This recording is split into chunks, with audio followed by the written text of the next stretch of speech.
Powerful statement from J.J. Watt after the Texans lost on Sunday to the Cincinnati Bengals. And that sentiment will resonate extremely well in the locker room of the next team J.J. Watt plays for, because I just think it's a matter of time before he's no longer a Houston Texan. It's airing of grievances time, Chris. I'm going to throw it to you, and you've got one that has legs this time of year. I'll let you take it from here. Well, we hit on it last week a little bit, right? And, it was the holidays. Maybe not everybody saw it, but I think it's even more prevalent this week with what we got going on.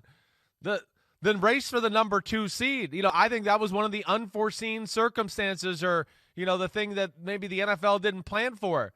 But, man, this week would be a whole lot better if we had the race for the number 2 seed and that first-round bye, too.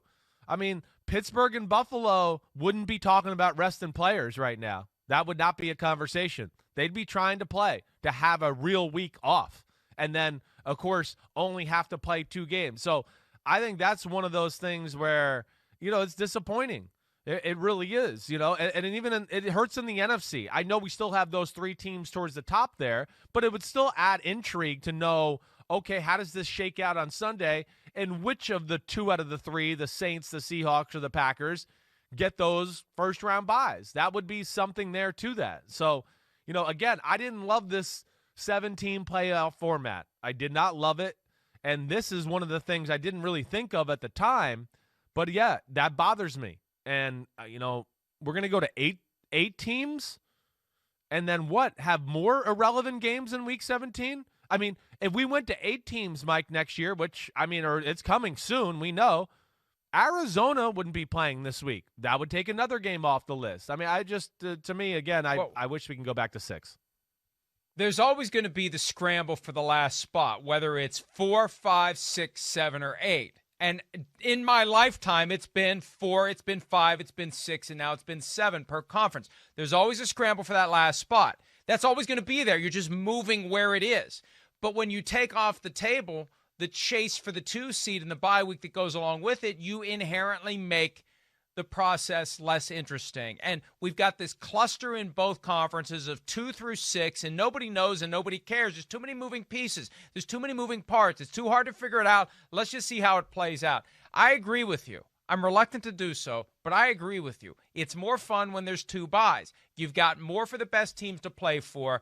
And it would be great to see this game of musical chairs between Seattle, Green Bay, and New Orleans for 2 spots with a week off. Yeah. And one team is going to have to play next week. So, and yeah, when it goes to 8, then the only thing left is that race for the 8th seed. Everybody else is in, and it's just, okay, well, you're the division winner, you're the wild card. And look, home field advantage means even less this year when there aren't fans there. So this is the worst possible year to go to 7, frankly, the way that it's all played out.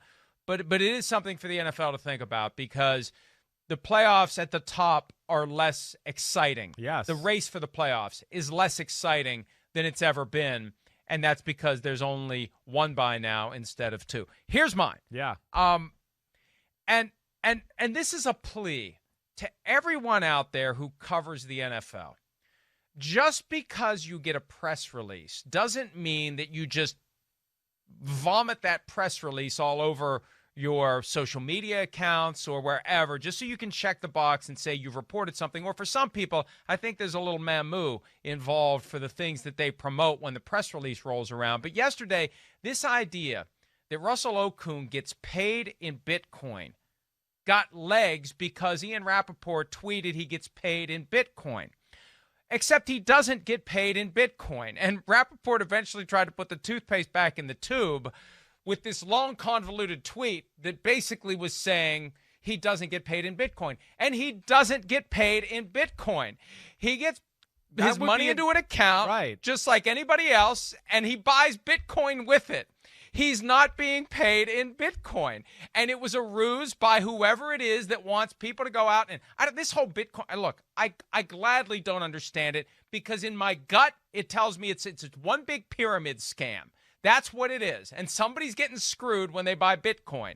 But this idea that he's being paid in Bitcoin, everybody's like, oh, they pay in Bitcoin now. No, they don't. No, they don't. Yeah. And that drove me nuts yesterday. And again, it's grievance time. and I feel better. Mike. It was therapeutic for me to Well, unleash good. that. When I read it yesterday on PFT, I was like, wait, the NFL let this go? I thought, like, did I miss something? They didn't. Right. It didn't happen. I was like, the NFL is going to let teams play players in Bitcoin now? I mean, whoa, the salary cap's going to get really interesting. So I was shocked when I saw that.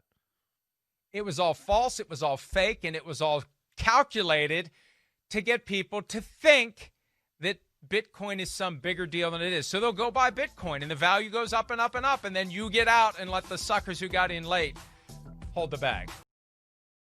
Hi, I'm Mike Tirico, and thanks for watching. Make sure to hit subscribe for the latest news and highlights from NBC Sports.